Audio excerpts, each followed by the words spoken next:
actually in the arena, whose face is marred by dust and blood and sweat, who strives valiantly, who errs and comes up short again and again, because there is no effort without error or shortcoming. But who knows the great enthusiasms, the great devotions, who spends himself in a worthy cause, who at the best knows in the end the triumph of high achievement, and who at the worst, if he fails, at least he fails while daring greatly, so that his place shall never be among those cold and timid souls who know neither victory nor defeat. A number of years ago, up in West Texas, that's not the region, that's the city, where there was a terrible catastrophe, the county commissioner up there said something that stuck with me all these years.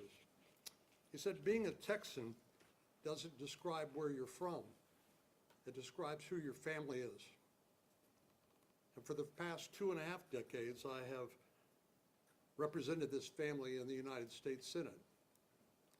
During that time, I helped write and pass a number of historic tax reform bills, focus on building our military for tomorrow, helping put hundreds of conservative judges on the federal bench, work to take Washington's boot off the necks of Texas job creators, and helped tackle some of our nation's most challenging problems.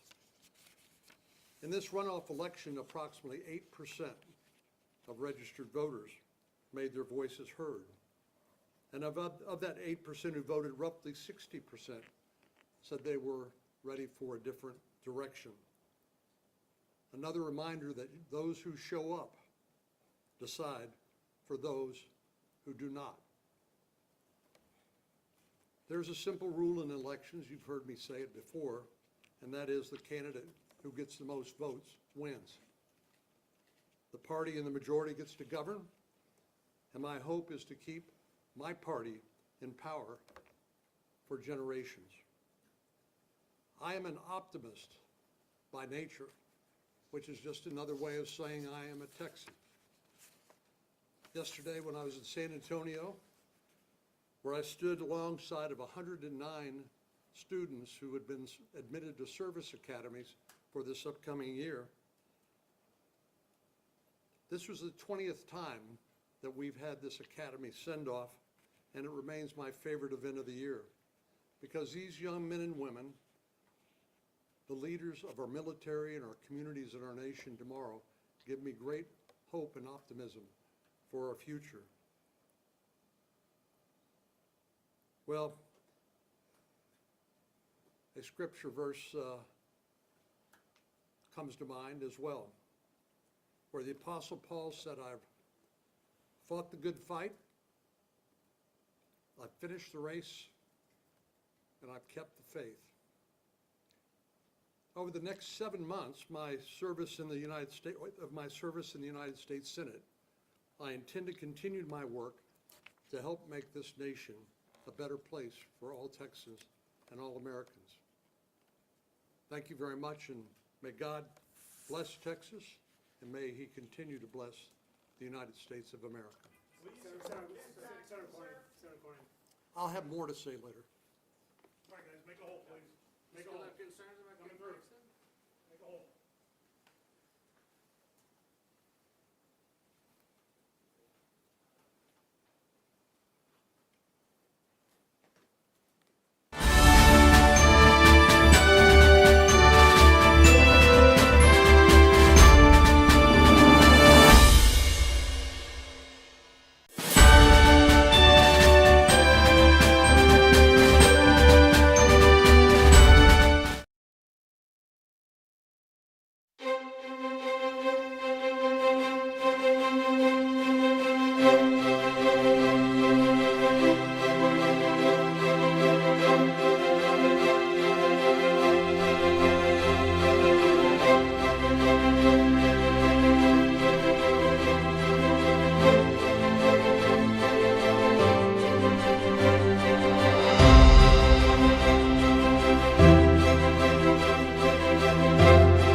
Rico, who twists your word and spits upon your name for his own purposes.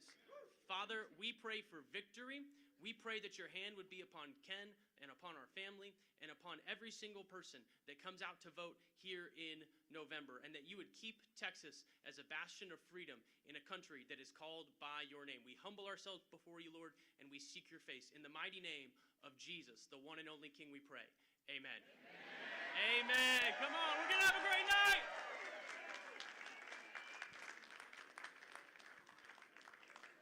Ladies and gentlemen, please welcome conservative icon Sarah Gonzalez.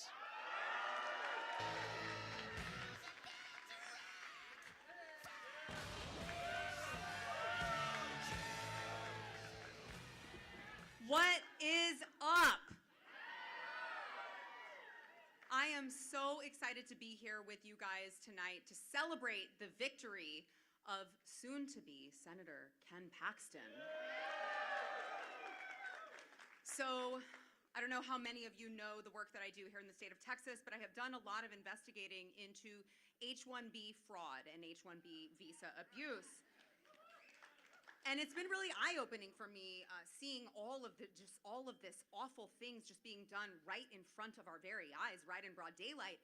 And I gotta tell you, pretty much the only statewide official who is helping me in this is none other than our own Attorney General, Ken Paxton. He has been on it.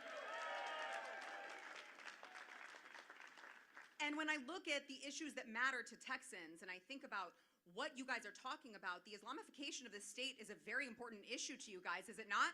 Yeah. Who has been working to eliminate the Epic City and other Sharia compounds? None other than Ken Paxton. So I'm sure you guys are thinking what I'm thinking. I'm going to be sad to lose him as the Attorney General. There are very big shoes to fill, but I got to tell you, Senator Paxton has a pretty nice ring to it, doesn't it? Just kind of flows off the tongue, right? So here's the thing.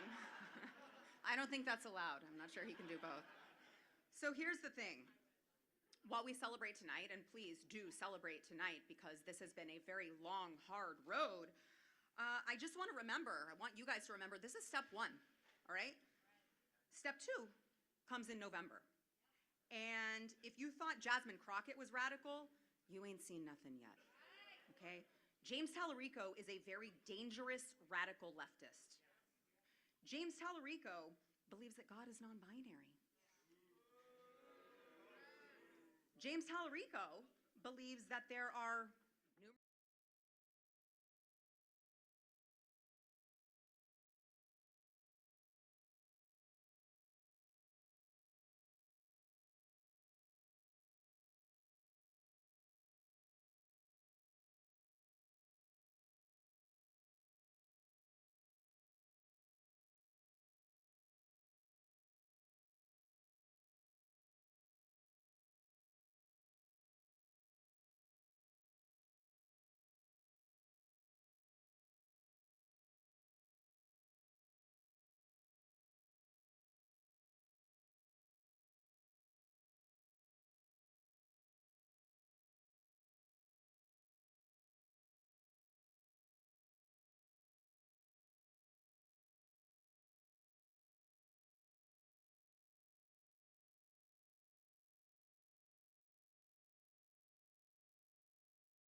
little speechless in a way, but you know, they're not going to let me do that. Wow. To the people in this room, to the people watching at home, and to the people of the great state of Texas, tonight, we just made history.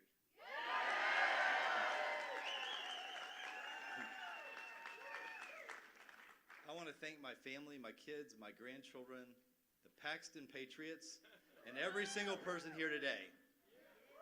Without your love, your support, and your prayers, we would not be here tonight celebrating this incredible victory. I'd also like to thank all of the grassroots, local, state, and national leaders who supported this campaign, including Congressman Brandon Gilt, who just spoke, Lance Gooden, Congressman Nels, Congressman Wesley Hunt, and Congressman Ronnie Jackson.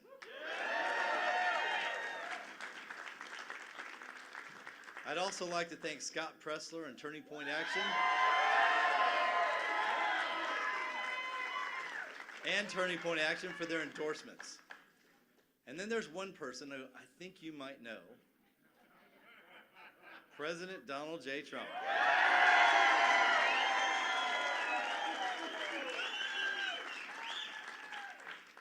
When everyone in Washington told him to abandon me and abandon the people of Texas, he didn't listen.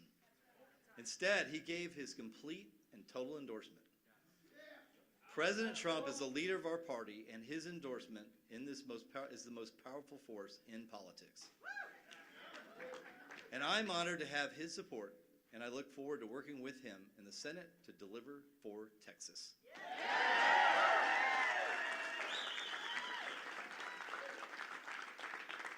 Tonight, we just sent a Texas-sized message to Washington.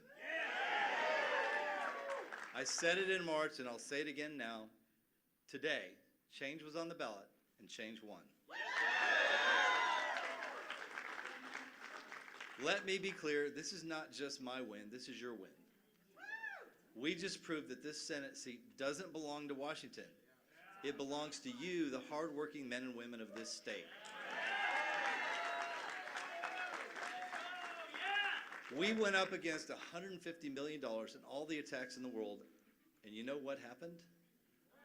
The voters declared loud and clear a simple truth that we know in our hearts and in our souls: Texas is not for sale.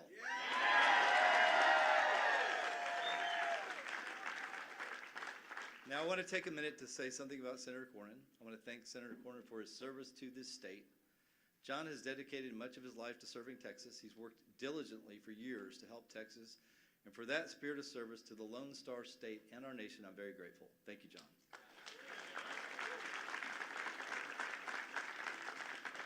So no matter who you supported in this race, whether it was me, Senator Cornyn, or you voted for someone different in March, I want to thank every single Texan, and I want to let them know that I want to earn your support. Tonight is not the end of a campaign. Tonight is the beginning of the fight to preserve every value we hold dear. The future of Texas and the future of America is on the line, and I intend to do everything I can to expand our movement. I've won 3 statewide elections because I know how critical it is for our party to come together, and that's what we must do now. Without a shadow of a doubt, I will be the Democrats' #1 target in November. Texas will be the radical left's #1 priority, but if there's one thing I know about Texans, it's that we're not going to let them take it.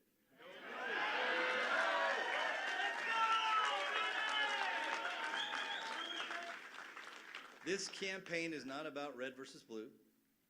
It's about so much more. My opponent is the most extreme radical the Democrats have ever nominated. He's even running a vegan campaign, whatever that is. He goes by a few names that you may all have heard of. Some people know him as Tofu Tallarico. Some people call him Six-Gender Jimmy. I've even heard some people call him James Tallarico. And others refer to him simply as Low T Tallarico. But no matter what you call him, let me tell you this: James Tallarico is a threat to everything we hold dear in this state and in this country. He's a threat to our security and our safety. He wants open borders and even said a welcome mat should be at our southern border. He's a threat to our children. He wants boys in girls' sports. Gender mutilation surgery performed on kids. And when asked what he loved outside of his family and friends, you heard what Brandon Gill said. His first answer was trans kids. That's weird, and that's a radical guy. He's a threat to our prosperity and Texas economy. He said you can't be a Christian if you support the oil and gas industries. He wants to raise your taxes, and he won't do a single thing to lower costs for you and your family. And finally, he's a threat to our very way of life and our values. I mean, he's a vegan who thinks God is non-binary and that there's actually 6 biological sexes. It's hard to imagine someone more radical than that.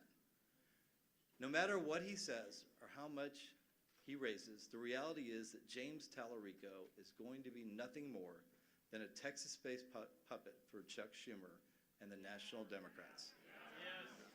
He wants the open borders policies of Biden, the woke agenda of AOC. He's going to push trillions more in spending.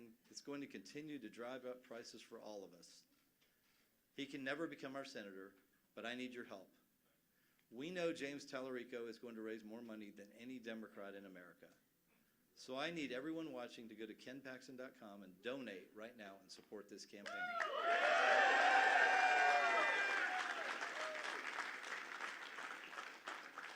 Every Democrat, and I would say every Republican, knows that if we lose this state, if Republicans lose this state, we lose the country. But I truly believe that together, not only will we win this race, but we can ensure that America's best days are ahead of us. You see, I'm not just running against the Democrats. I'm running to deliver for you, just as I have as Attorney General. I'm running to lower your cost of living because you deserve to be able to buy a home, afford groceries, and have a high quality of health care without being forced to stay up at night worrying about how you're going to pay your monthly premium or pay off your debt. In the Senate, I'll support President Trump's America First agenda and finally secure our nation's elections by passing the Save America Act.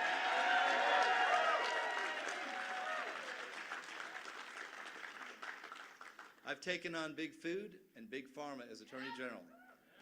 And I'm going to continue doing that in the Senate because making America healthy again is critical for our nation's future. As Attorney General, I've sued some of the largest companies in the world like Netflix, Snapchat, and Roblox for taking advantage of our kids by exposing them to dangerous, addictive material. In Washington, I will not stop fighting to protect Texas children from big tech hurting our kids. We live in dangerous times, and that's exactly why I'll support our military and be ready to confront the threat from Communist China, which is our #1 geopolitical enemy. Just a few weeks ago, I helped establish the first ever detransition clinic in the country at Texas Children's Hospital. This will help kids reverse the damage caused by radical doctors who tried to transition them. And in the Senate, I will never back down from taking on the woke mob.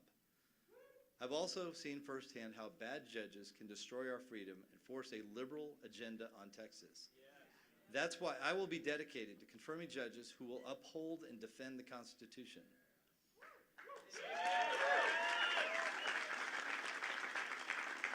So now it's time to finish this, Texas. We have until November to come together and bring as many people into this campaign as possible, defeat James Tallarico, and deliver for our state. I can't thank you enough for your support and your hard work and your vote. Thank you for making history. God bless you, God bless Texas, and God bless the United States of America. Thank you. Thank you.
Good evening, Bill Taylor here, Ken's 5 Digital Center on quite a Tuesday night. God bless you and yours. Hope all is well and God's peace is finding you where you are. We have got an election night, we have got severe weather, and we also have Game 5 at halftime. So let's start with the most important of all three, to be honest with you, and that is the weather. This is a life-threatening weather situation at times, and that's why we're tracking this very closely. We've already had 3 tornado warnings, and we've had 3 confirmed tornadoes. Nothing in San Antonio. Nothing in San Antonio. The confirmed tornadoes, northern Maverick County, if you know where Eagle Pass is, directly in between. In fact, you see where that 277 badge sign is on the map between Del Rio and Eagle Pass? That's about where 2 confirmed tornadoes touchdown. And then also western Frio County, another confirmed tornado west of Pearsall. We haven't had any damage reports, thankful to hear that. We have had tremendous wind speeds, and we're still seeing that tonight. So we've got a number, as you can see, all those orange polygons represent severe thunderstorm warnings. There's a number of flood warnings also embedded within here as well, and we'll get to that in a moment. But first, what's happening currently, and you can see a massive line of strong thunderstorms marching in from the west. It does appear that what's going to be moving into Bexar County is not as strong as what's over Frio County heading into Atascosa County.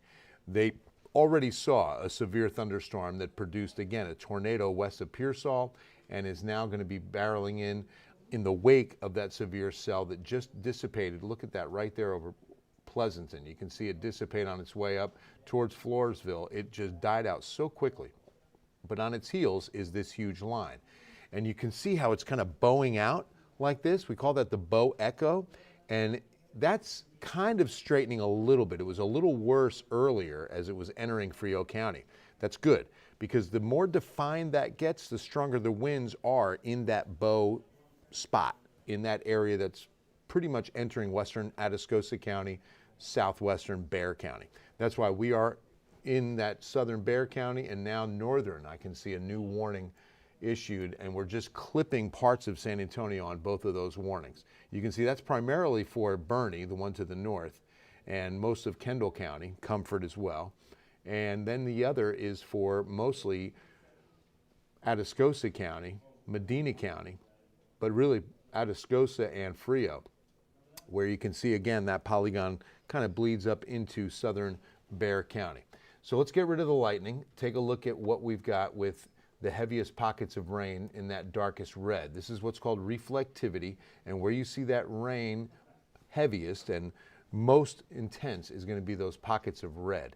What I'd like to also do is take a look at the hail, because everyone's wondering about hail. We've had some pretty large hailstones in some of these storms earlier, so I wouldn't be surprised if we see some pretty sizable hail in some of these cells. But so far, let's see, where are we? Let's see, we can go with this guy. And again, know that we've seen 1 to 3 inches in some spots right now already, and that's why we've triggered a few different flood warnings. There's still going to be a severe thunderstorm watch from San Antonio. San Antonio is now under severe thunderstorm watch, as are counties to the south and west. The hill country counties like Rock Springs, that's Edwards County, Valverde County, those have been dropped from the severe thunderstorm watch since this line is now beginning to enter Bexar County.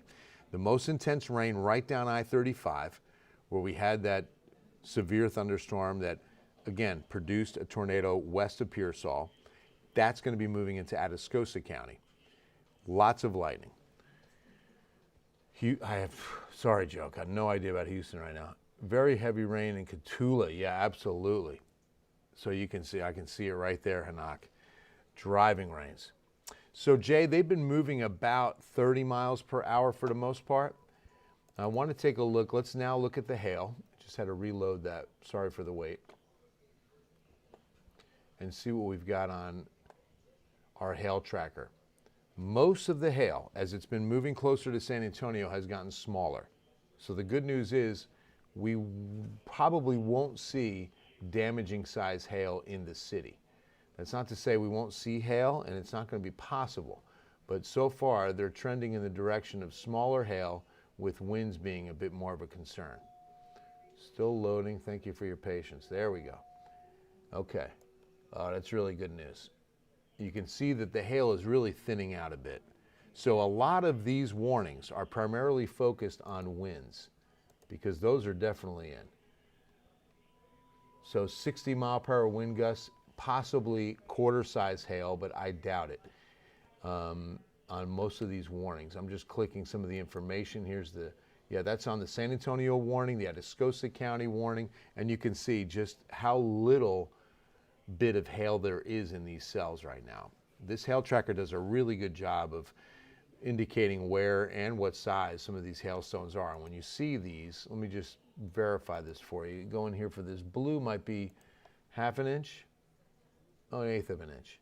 So a little bit larger, but still that's just under an inch in diameter, you know, just smaller than a quarter, maybe a nickel-size hailstone there near Pearsall. But when you get into these purple spots, now you're just talking about marble size, pea size, 0.4. You know, that's not going to be a very large hailstone, and it certainly wouldn't cause any damage. But now let me also show you, let's go ahead and do a look at the new watch that has been issued. New severe thunderstorm watch for tonight until, well, we're going to have to see how long this one is now. Let's see. It's probably till 11 or 12. Oh, till 6 a.m. Wednesday. Interesting. Till 6 a.m. Wednesday on the severe thunderstorm watch. And the same with the flood watch. Now, the flood watch, here's the flood watch, okay? But the severe thunderstorm farther south.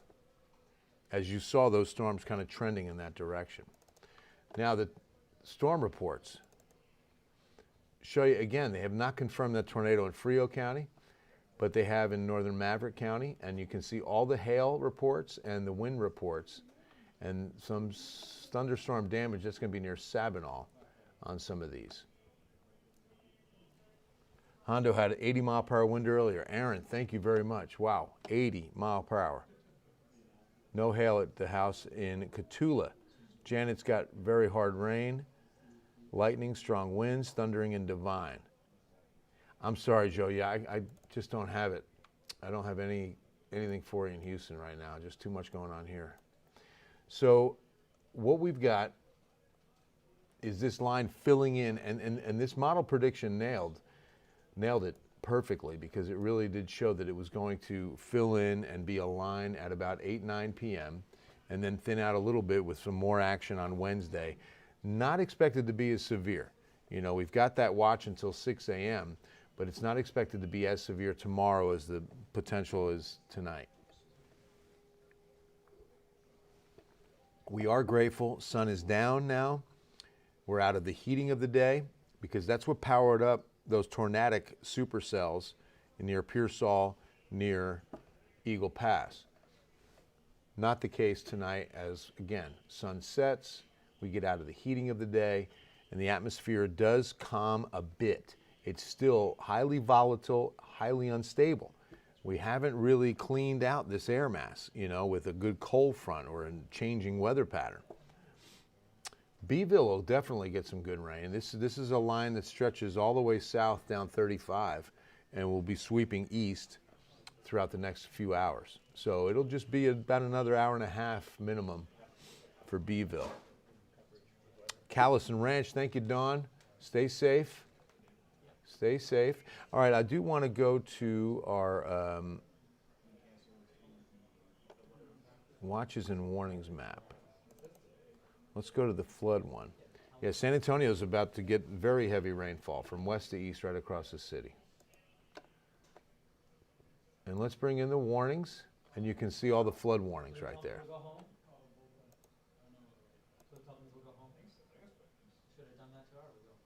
So the flood warnings are going to be the green polygons. The yellow are going to be the severe thunderstorm warnings, and then you also see the flood watch. So I just want to give you that idea too. The Rock, What are they doing at the Rock? they're telling people to go home. They're sending people home. Good. Praise God, because this line is bearing down on them there. There's a lot of lightning. They should have left a half hour ago. I'll just have for the show, like I said, at this point, the people who are impacted by this are there leaving, so it's really not that, nothing much of a big deal. Because I thought they were gonna do this 5 hours. you want to get on the roads and get home before this hits, and that's not going to be the case. If they're leaving right now, traffic getting out of there, and that's going to be a mess. Because, David, did you hear a number of how many are out there? Or? I'm sure it was still in the thousands. Right? Yeah, the away games always get so many. Now, we're so grateful that the Frost Bank Center was also open for a watch party, so a lot of people safely inside, and most of this line should be east by game's end. So the frost probably still going to be raining, but at least the, I think, line of strongest storms will be east of us by 11 o'clock and the end of the game tonight.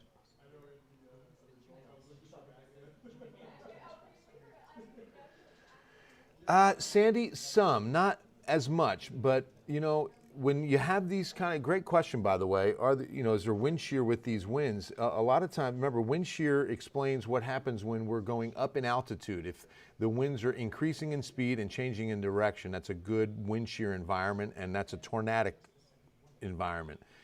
And so what happens in these mesocyclones, that's what produces the tornadoes. Everything I just said, all that wind shear occurs inside that storm. When you have a good wind shear environment where a cold front's coming in perhaps, or, you know, and this is typical, North Texas, Oklahoma, Kansas, you have that environment already in place.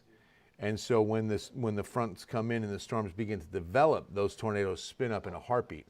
So our situation is typically it's going to take a thunderstorm's energy, a mesocyclone like we've seen develop today, in order to see one of those tornadoes occur. And so we saw that with rotation. We had tornado warning. We had 3, right, David? Was it 3 total? 3 today. 3 today. And those were, again, Frio County, Atascosa County, Maverick County, back to the west on the border. So yeah, please, if wherever you are, stay there, if you can. Wherever you are, stay there until this moves through. It's going to be a little while. Very heavy rain now over Medina Lake. Remember, all this rain moving right across the contributing zone of the Edwards Aquifer, so very good aquifer rains as well. Should start seeing some good boosts on our aquifer readings. But as this storm moves in, I mean, you still see a very good amount of wind is moving in with it. But the good news, as I mentioned, is that we're not expecting to see large hailstones in the neighborhood of what we've seen earlier. There were some tennis ball size hail estimates. We definitely saw golf ball to ping pong ball size hail. And then I've seen some pictures out there, but not too many online. Just remember, always be very, very safe if you're going to be taking any pictures out there. So let's zoom this out. Take a look at the entire line and see, it just doesn't look too bad. The hail is very thin. I would not worry about hail. The worry is going to be strong winds, damaging wind speeds of 60 miles per hour. And of course, we'll be very, very, cautious, and we'll be very careful to watch. I'll show you now velocities and see whether or not we see any kind of rotation in this velocity map. Now let's zoom this out. Oh yeah, definitely centered on Pearsall for a while. And you can see a lot of green. Where you want to see green and red right up next to each other inside one of those cells is going to be where you have what's called gate-to-gate shear, and it's just not going to be the case. But, you know, some of these wind speeds in here, let's see what we've got coming into Bexar County, 44.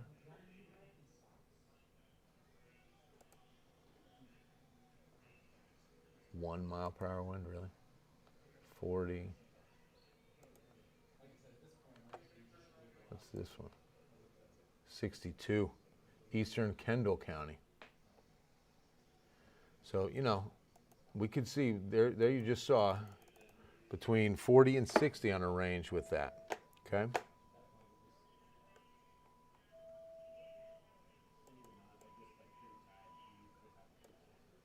Back to the radar.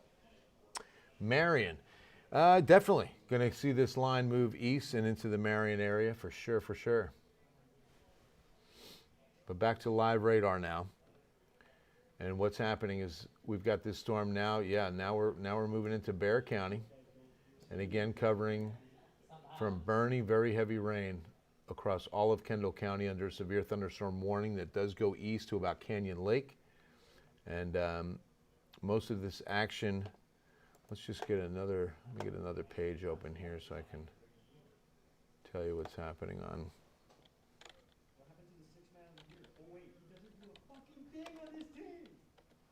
What we've got here.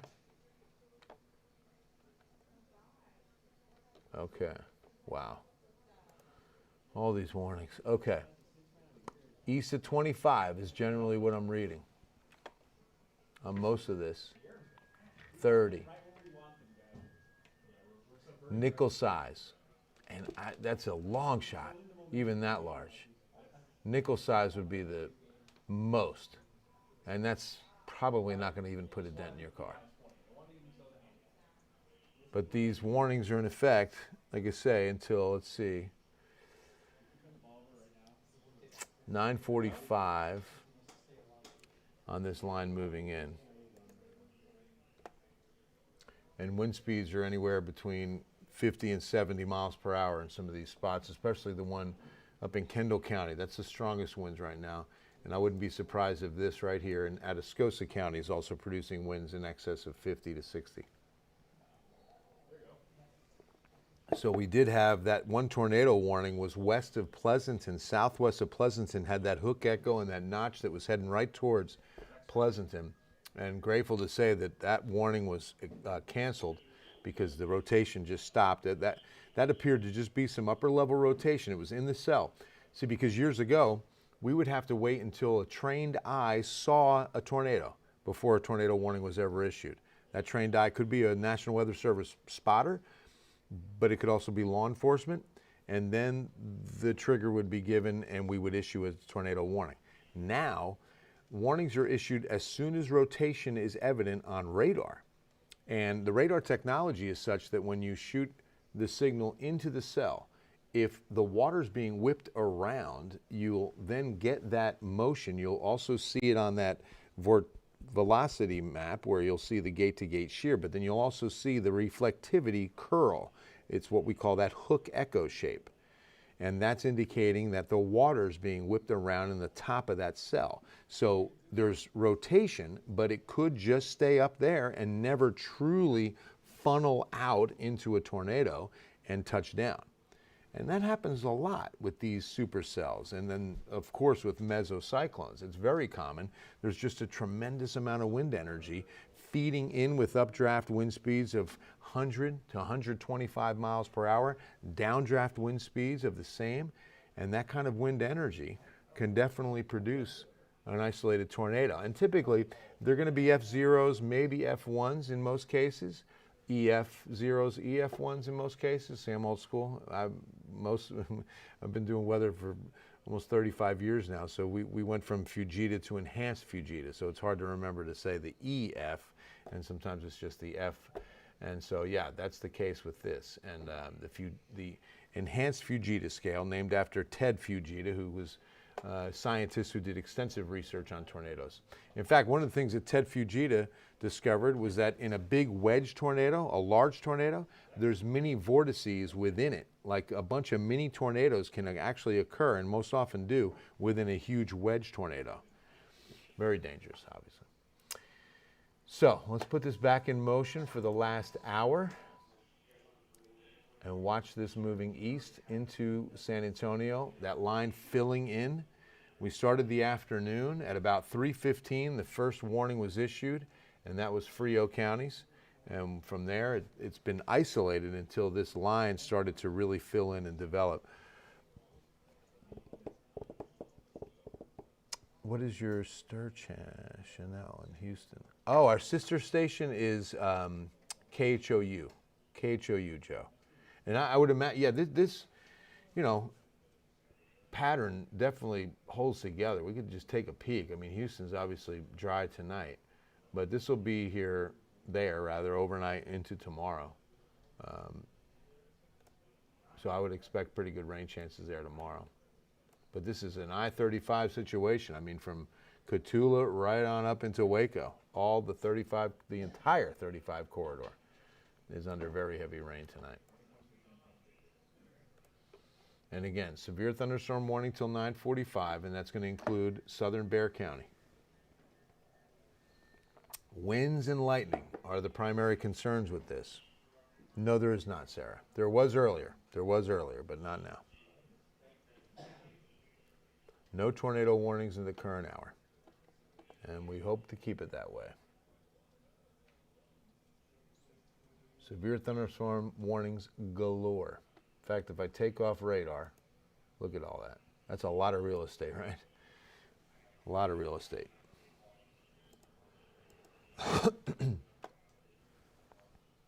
Thank you, Lori. I appreciate that. Thunder near SeaWorld. Yeah, heavy rain too, yeah? Should be. Elmendorf. Yeah, it should only be heavy rain, high winds. Remember, strong winds with these cells and this entire line. So please keep that in mind. I just don't see hail being a big concern, and that's good news. No.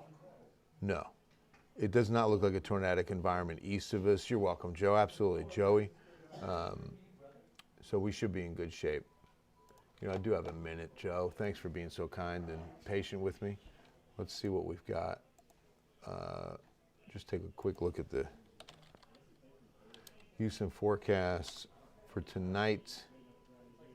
80%, tomorrow 80%. So you're looking at heavy rain tonight, tomorrow, 60% tomorrow night, 50% Thursday. So very wet 48 hours in H-Town. Be safe if you're heading that way. Or if you've got family, tell them. Because that's one of the reminders with so many people streaming shows and movies, you know, I just make sure, call your friends when you see a warning, even if it's not impacting you. It might be in a neighborhood that you're friends and they're not watching and they're not paying attention. Because, you know, you can tune out and be in watching a movie. Yeah, Rebecca, I would pretty soon, I'd give it about 9:45-ish. You should start getting some pretty heavy rain in New Braunfels. I'd give it about another 30 minutes at the most. It could be inside of that. It'll be coming in from the west. And remember, I've taken lightning off. That doesn't mean there's no lightning. Watch this. Bam.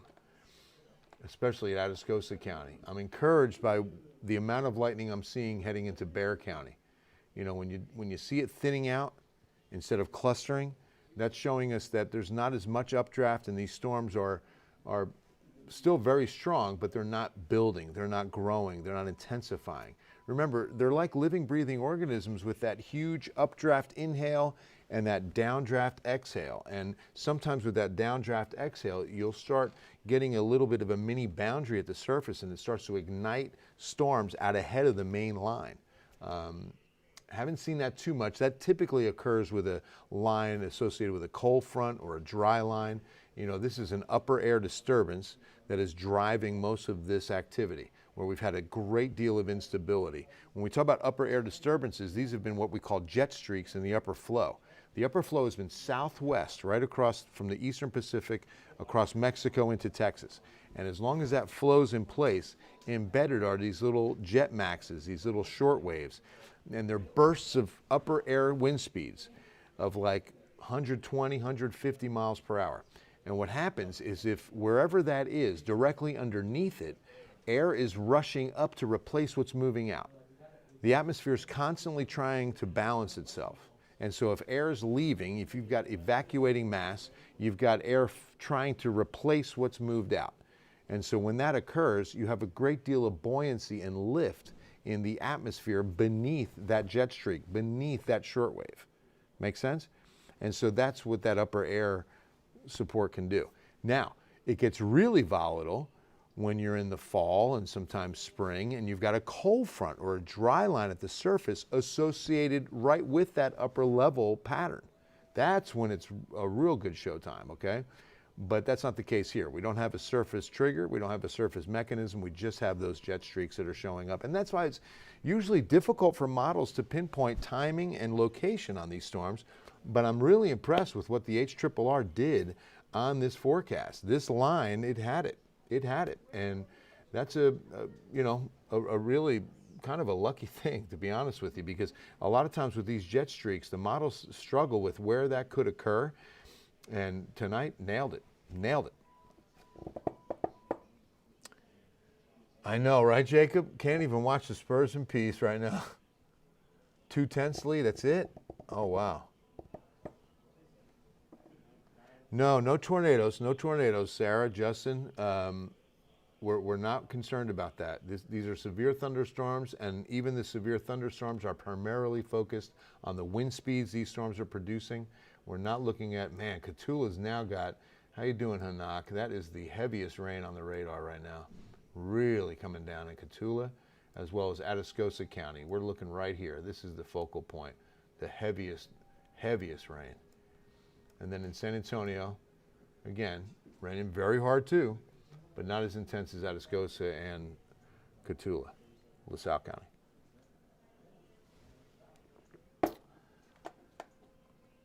All right, guys, we're going to have to go get ready for Ken's 5 News at 10, make sure we got some crawls going. What I'll do is I'll keep this radar view right here, since we're now right in the heart of it, and the heaviest rain is now moving across the San Antonio area. Please stay where you are until you can safely get home or get to work or wherever you might have to go. If you're able to stay off the roads, please stay off the roads, because they're going to be very dangerous. We're going to see ponding. We've got a number of flood warnings already in effect outside of San Antonio. There's no flood warnings in San Antonio. We only have the severe thunderstorm warnings that are up into portions of Bexar County. You know, the city of San Antonio proper isn't under a warning right now. We're under a watch, but you can see that the polygons are just kind of bleeding into northern and southern Bexar counties, and the primary focus on both of those warnings is Kendall County and Atascosa County, okay? So we're part of those warnings, yes, but the main events are occurring in Kendall and Atascosa right now. And those main events are mainly winds, obviously a lot of dangerous lightning, cloud-to-ground lightning, and also, of course, the torrential rain and visibilities are low. We're not too concerned. I'm not too concerned about hail size. You might get some small hail, but it's not going to damage. I don't think you have to worry about getting a vehicle underneath or inside. Okay, so with that, I bid you farewell. God bless you and yours, and we will see you on Ken's 5 News at 10. Please stay safe.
tornadoes. We did have one confirmed tornado in northern Maverick County and one in Frio County. But so far, we have not seen anything in San Antonio until right now. So the first thing we're going to look at is going to be the velocity, because that's going to show us the gate-to-gate shear and exactly where we're looking at in the sense of what could be rotation inside this thunderstorm. So as we go in, it's right into this pocket right here.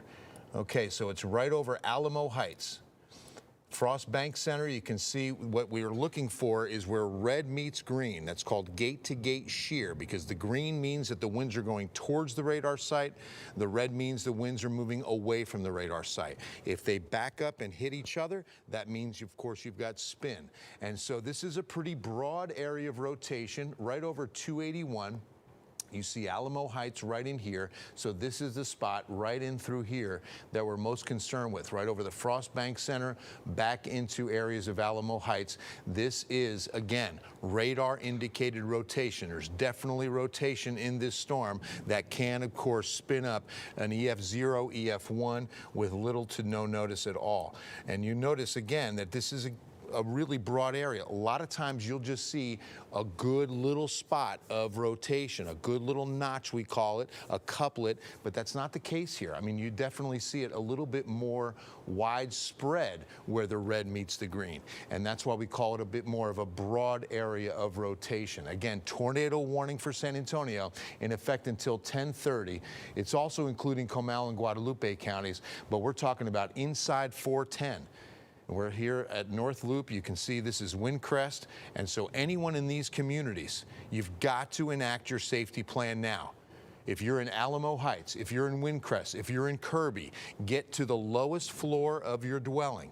Get into a room that is surrounded by interior walls and away from windows.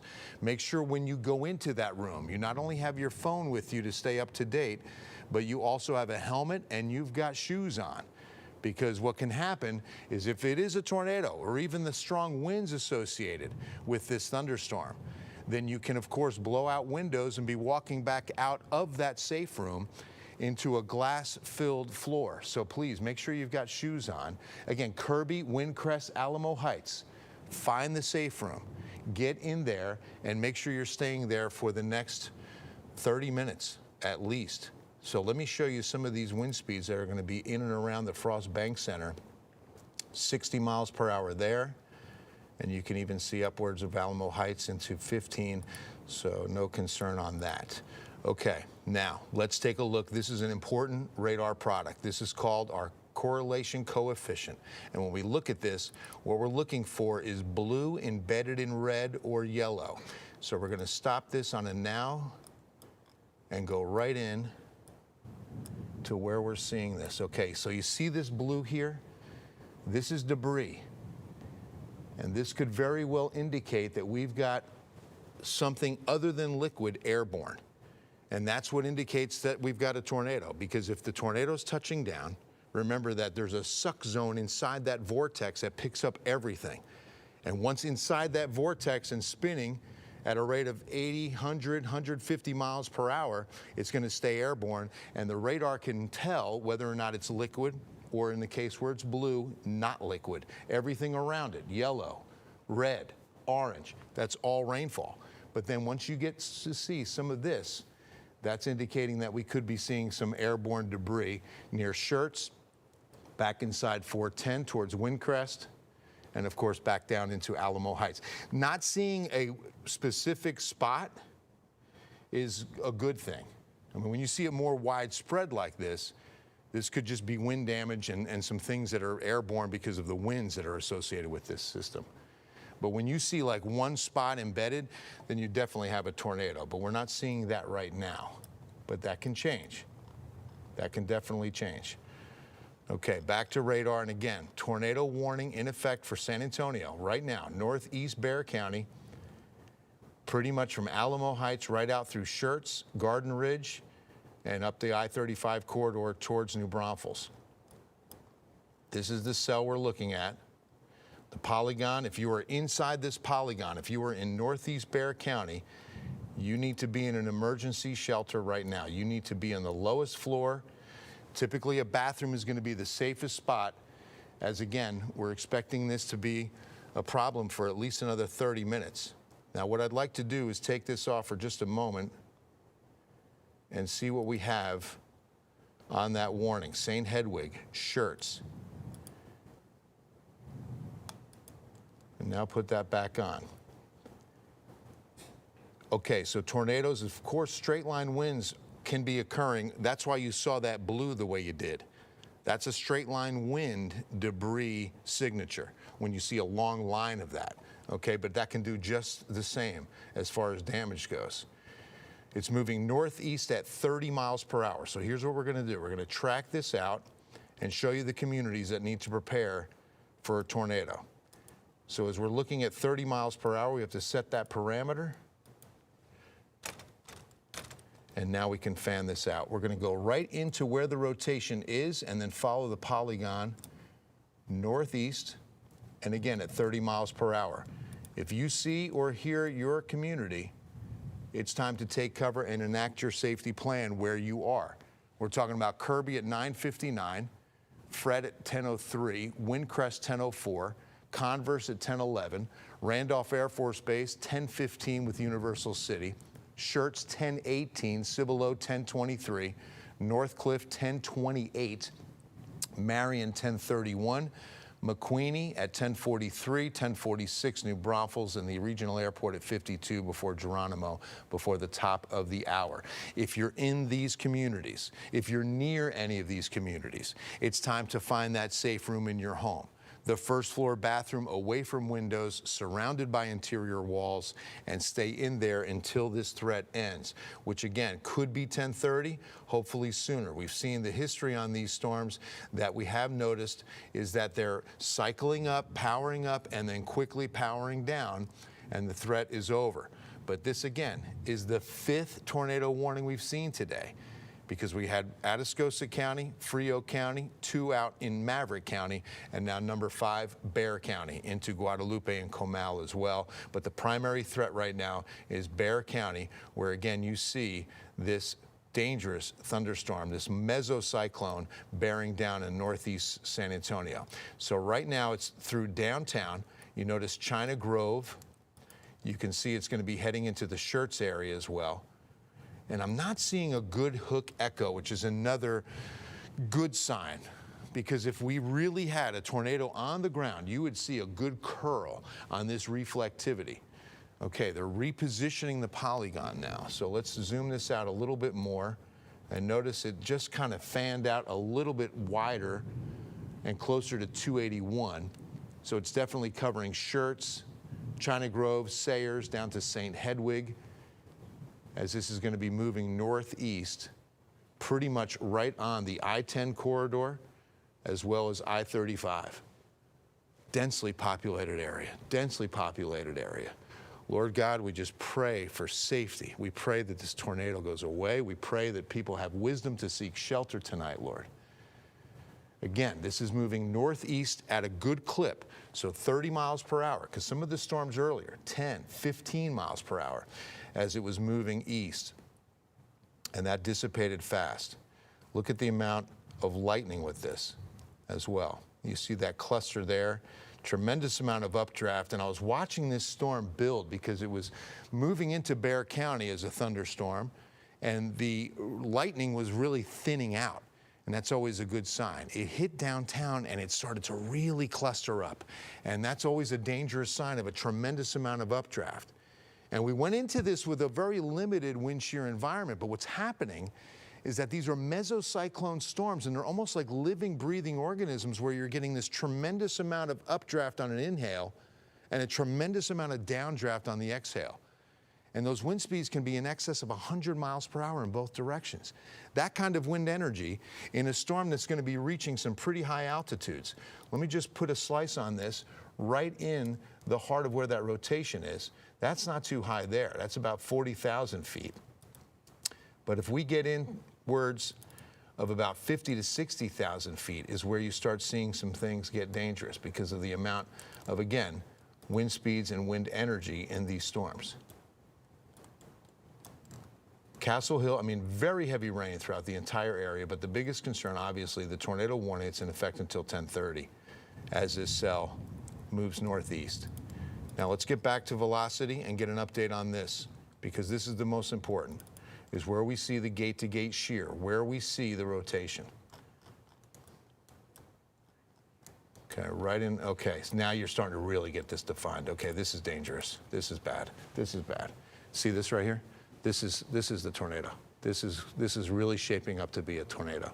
Because when you see this curl right in here, this gate-to-gate shear, this changed a lot if you were with me for the last couple of minutes. This is definitely updated, and this is really dangerous. See, this is 410, and so we're right outside of 410. This is I-10, Frost Bank Center. We're right on top of Kirby. There's 78. Gosh, please, Lord. Benz Engelman, Seguin Road, okay? And it's right in here. This is where we're getting that rotation, and I think this is definitely a tornado on the ground. Because, again, this is what you need to see on a gate-to-gate shear product. Wow. Salado Junction, again, just kind of moving, again, northeast along Seguin Road. And so we're going to want to stay on this graphic in order to see the update as the sweep comes across and exactly what happens to this signature. But this little couplet right here that's heading right over towards Seguin Road is where this rotation is. Okay, that sweep didn't do too much to it right there. Hasn't changed much yet. But as I zoom that out, you can really see it. This is where it's dangerous. This is it right in here, where you see that little curl right there, okay? So now let's take a look at the debris signature. The correlation coefficient will, again, this is where we can confirm if this is a tornado or not. And we'll go right in. Okay, now you're seeing that blue embedded within the red, right? So if we stop this here and see where I'm talking about, right there. So this is a debris field. All this blue embedded in the green and yellow, that's going to be airborne, something that has been drawn up and into the vortex. Think about that bucket of water and the physics of that. When you're starting to swirl that bucket, no water comes out. Same principle, that everything is airborne, that's being sucked up inside the vortex, and this is heading right into shirts. Please, if you are, so now all the emergency alerts are being issued. If you are in the path of this, if you are in shirts, you've got to take cover now. This is a dangerous situation, a life-threatening situation now, as this tornado is moving towards the shirts area at about 30 miles per hour, moving northeast. Please find your safe room. Please, right now, find your safe room as this tornado is moving. What we're going to do now is track that rotation, track that debris field. Curl it right into here and show you where this is moving. Northeast, and here are the new communities and spots where you need to seek shelter immediately. Let's move this over here so you can see it while we're talking about it. Shirts at 10:06, Lenhoff Stadium 10:08, Selma 10:08, Cibolo 10:11, Sapel Elementary at 10:16, Northcliffe 10:19, Marion 10:21. These are all the hit times on the rotation. This is not about heavy rain. This is not about lightning. This is not about winds. This is about rotation and a possible tornado. And this tornado, again, into these communities. If you see yourself or your area anywhere close to anything on this blue box, you need to be in a safe room. You need to be away from windows. You need to be surrounded by interior walls. Every indication from our end right now is that this is a tornado on the ground in northeast Bexar County. Typically, EF0s, EF1s in this kind of a situation, wind speeds of 125 to 130 are going to be possible with this if this is that full-fledged tornado, and it's occurring right now. So please take every precaution necessary and find that safe room, enact your safe plan, and stay in that safe room until further notice. We're going to stop that right there. We're going to go back up into reflectivity and see what we've got on here. Tornado warning, if you're just joining us, until 10:30 is in effect for San Antonio, northeast Bexar County, as this storm is moving northeast at 30 miles per hour. The polygon does now kind of reshape itself, and despite the fact that we're not seeing that distinct hook on reflectivity, we've definitely seen good gate-to-gate shear on this. And again, Schertz, St. Hedwig, right across I-10 and I-35. And you see the red outline here, okay, of this tornado warning, as it's going to be moving northeast at 30 miles per hour.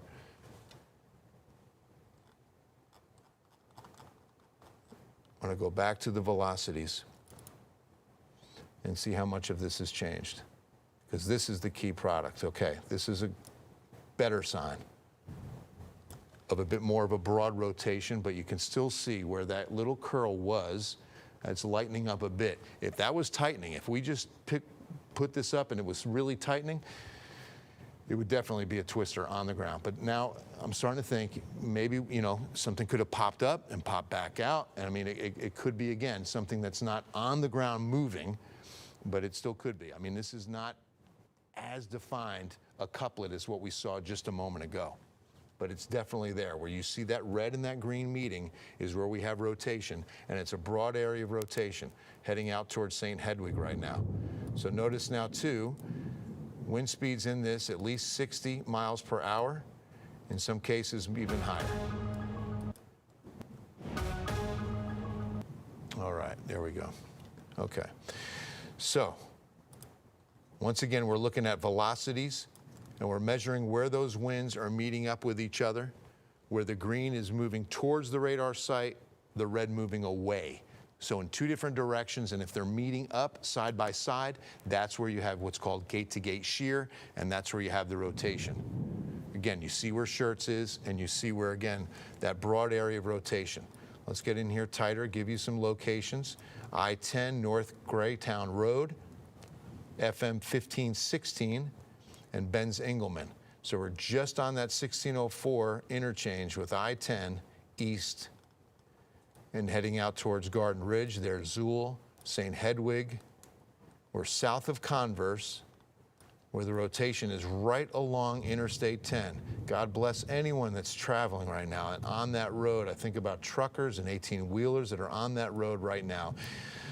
This is something we're really going to have to be paying close attention to in the next few minutes of what could be happening on I-10, because this is right over Interstate 10.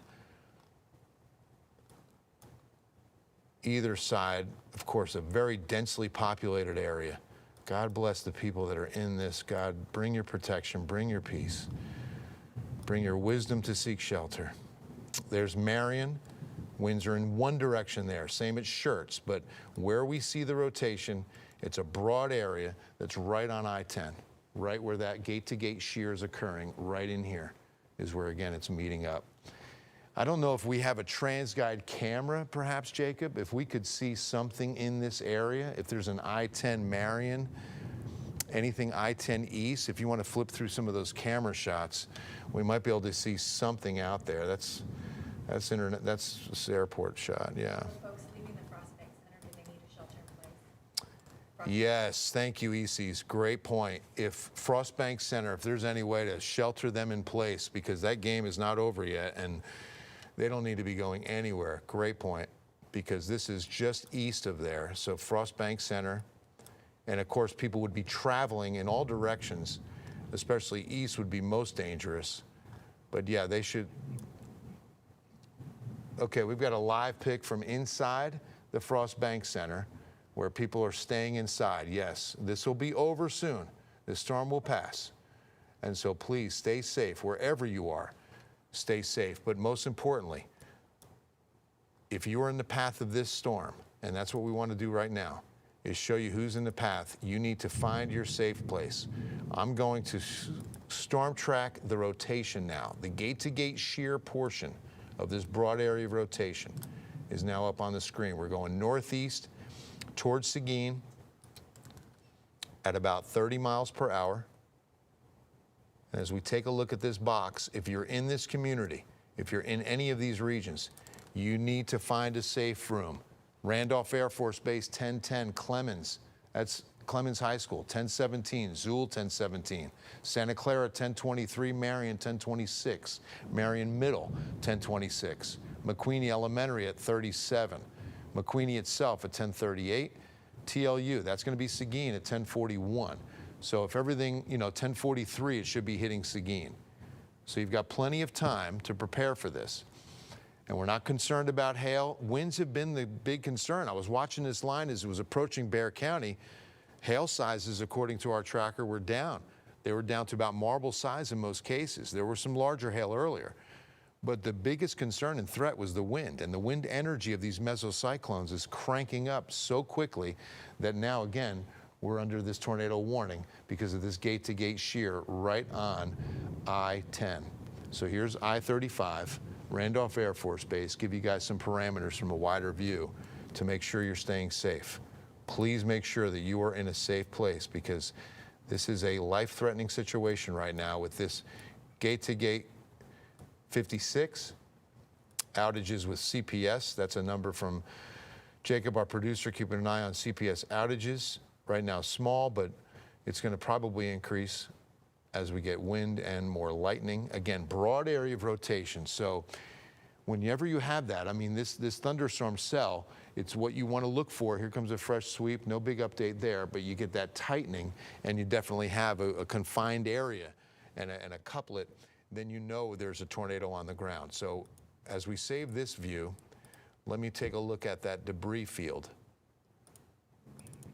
This was something that we did confirm on that Frio County tornado earlier. And then we confirmed it with a picture that still plan on showing you if we have time during our newscast. But okay, good news here is that we've lost that debris field. Let's go ahead and get that a current image. But you can see where it was. Now take a look back. I'll back this up a bit. See it right there? So this is where it could have touched down, and then it went back up. I mean, tornadoes are known to do that. On average, a tornado lasts 8 to 12 minutes, okay? So it could have dipped out and it's done. Praise God. I hope that's the case. But right now, I'm not seeing any debris field in that area, okay, except for right there. There's one right there, a little bit near Live Oak. One little blue spot, Live Oak, that's going to be right on I-35. So these are the moments right in here. This could just be something airborne that is not liquid, but it was away from where that rotation is. And so unless they're matching up, we're really not too concerned on that being a tornado with what I just showed you there. See, it's already gone. So if we see it where we saw that rotation, that's what we have to watch for. But it's not occurring right now. And again, just to show you what I'm talking about, we'll go right back to velocity in that same area.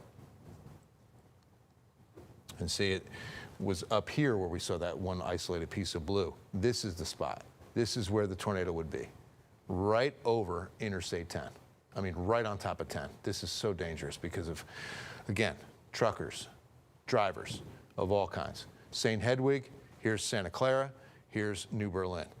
And this is moving right towards Santa Clara. It looks like it'll stay south of Marion. Marion's going to, I mean, everybody in this region is going to have dangerous winds, damaging winds, straight line winds. That's what we saw with some of that debris field was kind of lining up. It was like a blue line.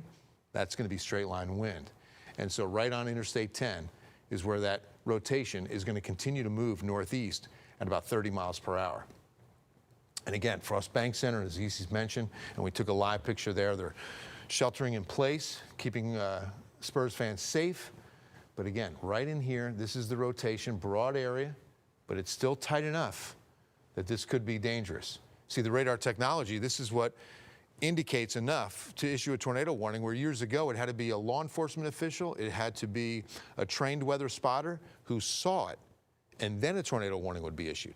But for years now, we've had dual polarization radar where we can look at these storms, and the technology is such that when the signal goes in, it can tell that the water's being whipped around, and that's what's occurring here. And so when you see that, you know that rotation's in that mesocyclone, and that a tornado is either on the ground or trying to form. And so that's what's occurring right in here. Issue the tornado warning, because that's enough to know that rotation, of course, the beginning of a tornado or an existing tornado. So again, right in that bright green, that's going to be at least 60-mile-per-hour winds, I bet, north of St. Hedwig.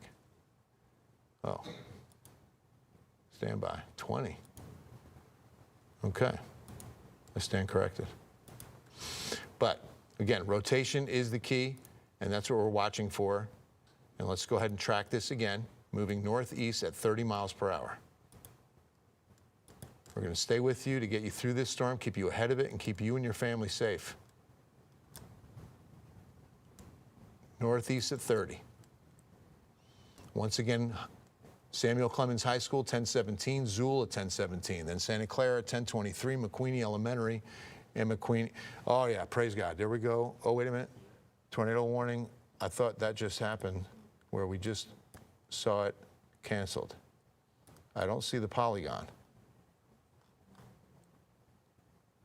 Jacob, if you can confirm that.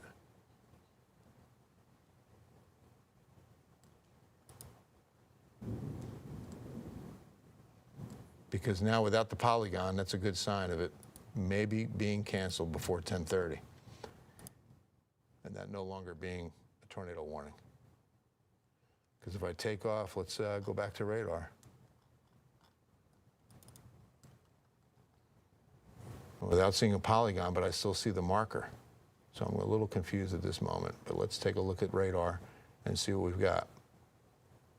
No, it's still there. Okay, they just reconfigured it a little bit. Okay.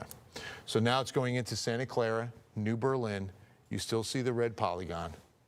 Tornado warning for another 15 minutes as we expect this to move right up I-10. And we're still looking at that rotation.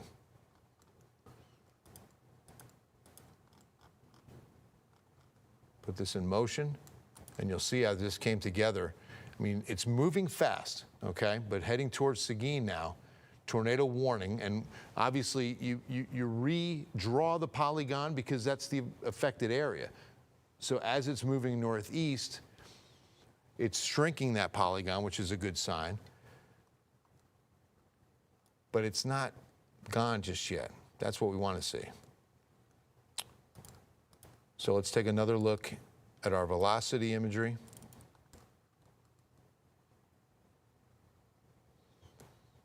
Yeah, we're still looking at a decent area of rotation there.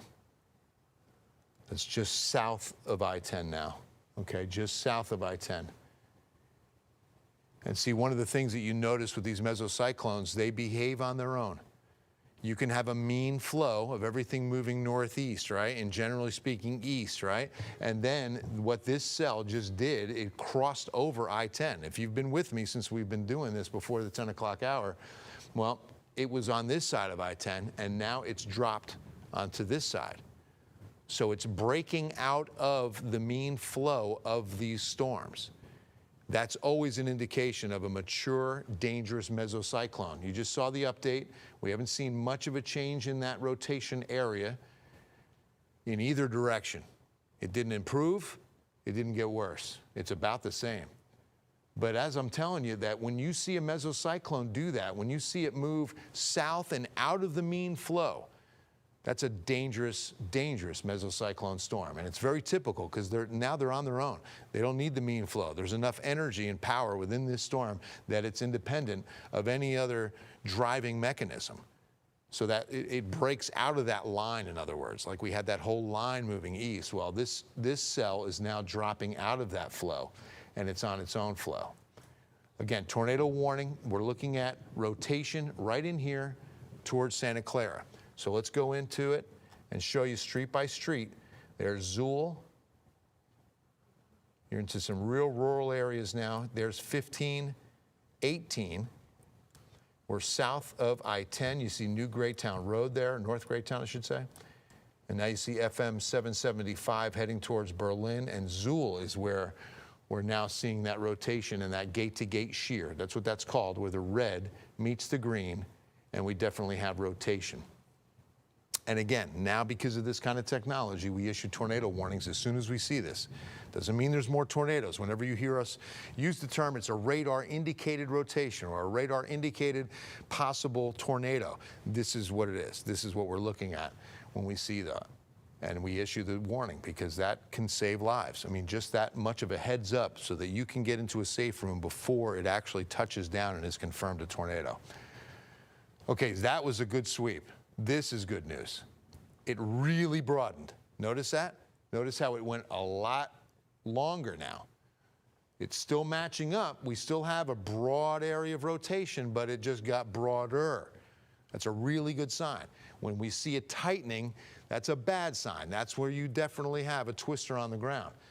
But when you have a huge thunderstorm like this and there's rotation and it's broad, it's a bigger area, you're not confined to one spot, one vortex, if you will. And now it's still heading east. Now New Berlin is going to be in this storm's path. So let me widen this view because I know I'm standing right here on it.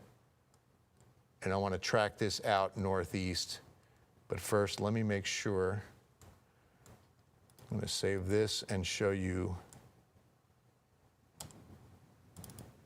the polygon. Oh, I just want to see the polygon and if that's been redrawn and read the new information on this as it's coming in. So the best way to do that is to take off radar for just a moment.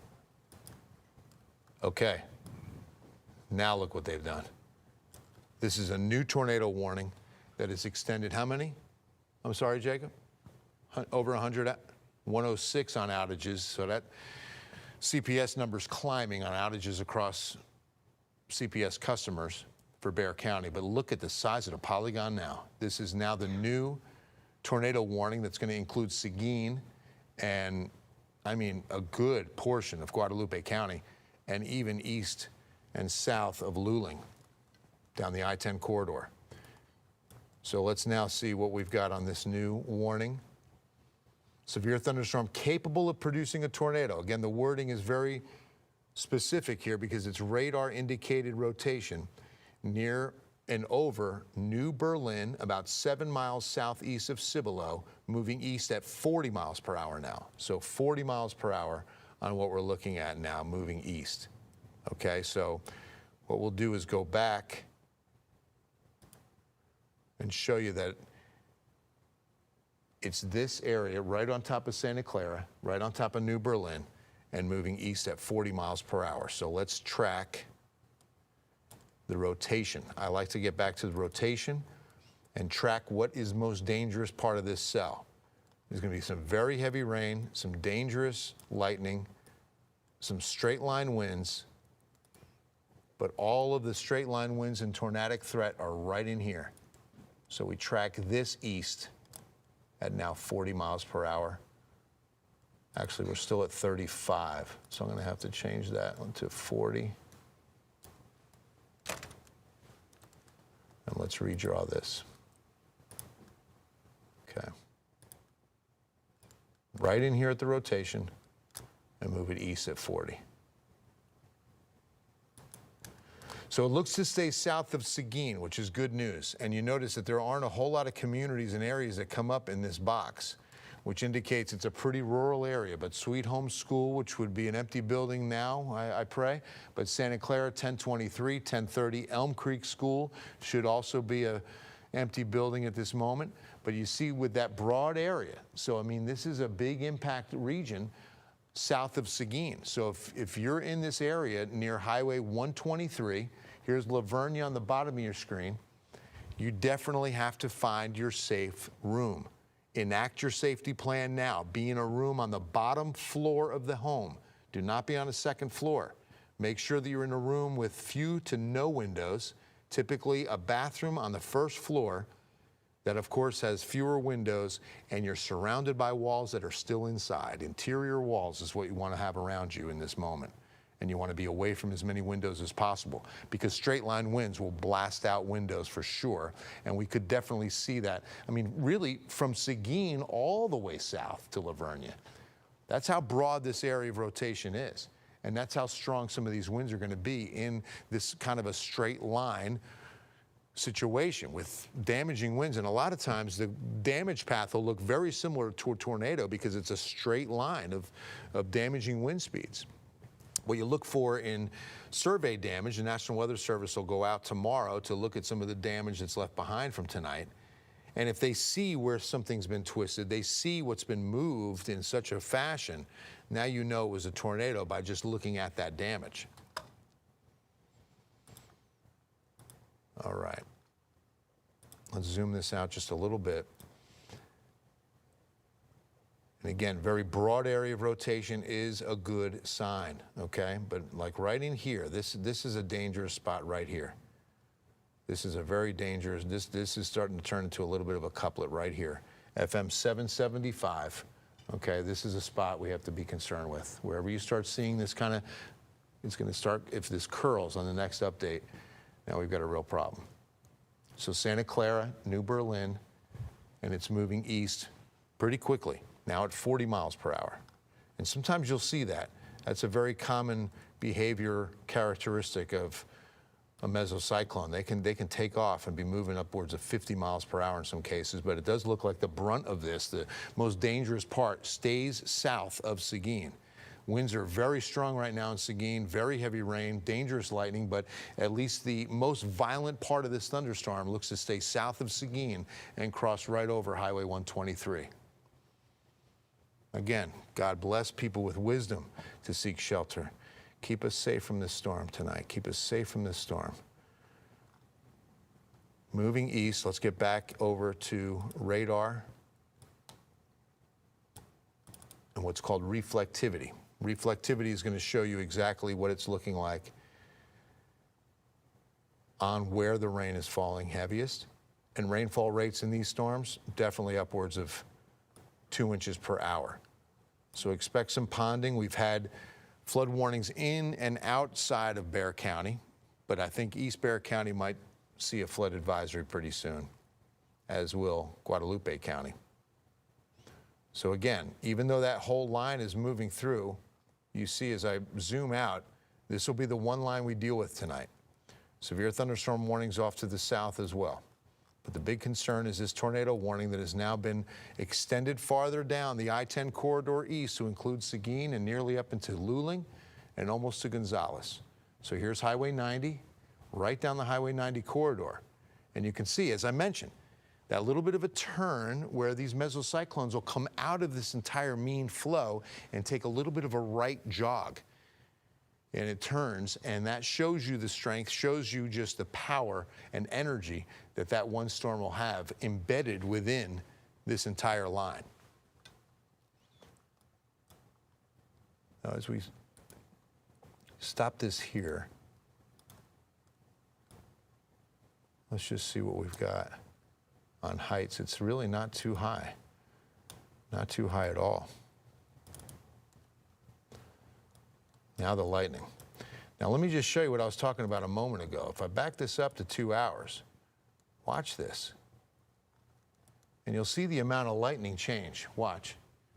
I mean, it was really thinned out over Medina County, but then watch as it really starts to cluster. So the amount of lightning is always a good proxy for the amount of updraft in the thunderstorm cell.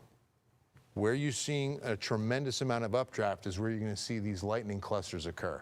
And so now it's really blanketing, I mean, almost all of Wilson, Guadalupe, and Comal counties. Very heavy, intense rain, as well as, of course, rotation in eastern Bexar County and now moving into Guadalupe County. So that's how we use lightning in that sense. Wherever you see those clusters is where you're going to see a tremendous amount of updraft. Now, just to check, I want to see if there are hail concerns with this. And not really at all. See, just that purple color showing up, so that indicates again that we don't have anything to worry about with hail. It's been a very improving situation, if you will, because out to the west we had tennis ball size hail in Frio County, Maverick County, but the hail sizes have really decreased as this storm line has moved towards San Antonio. Okay, so now the tornado warning is no longer in effect for Bexar County. You notice that that expired at 10:30. We're there. And now we have this until 11 o'clock, this tornado warning for Seguin, right across Highway 123, so Guadalupe County now, Gonzales County now. South of Luling, south of I-10 is the dangerous spot. It's dropped south of I-10. That was the amazing part. You were with me. And we watched it move from one side of 10 down and across the interstate. That's why I say it is so dangerous, and I pray that no one has been severely injured on I-10. I think about truckers and big vehicles, and I pray they pulled over and waited this out safely somewhere.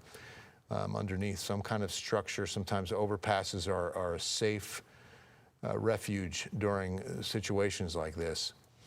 So let's leave this here and let's see what we're looking at on velocity. The most important product in these moments is the gate-to-gate shear signatures of what, again, this is what issues the tornado warning and also tells us where we're seeing the rotation. So it's well south of Seguin. We're now looking at Highway 46, where it meets up with 123.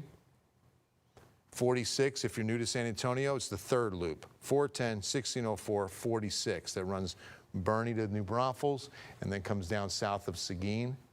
But this is the area right in here that we're looking at rotation.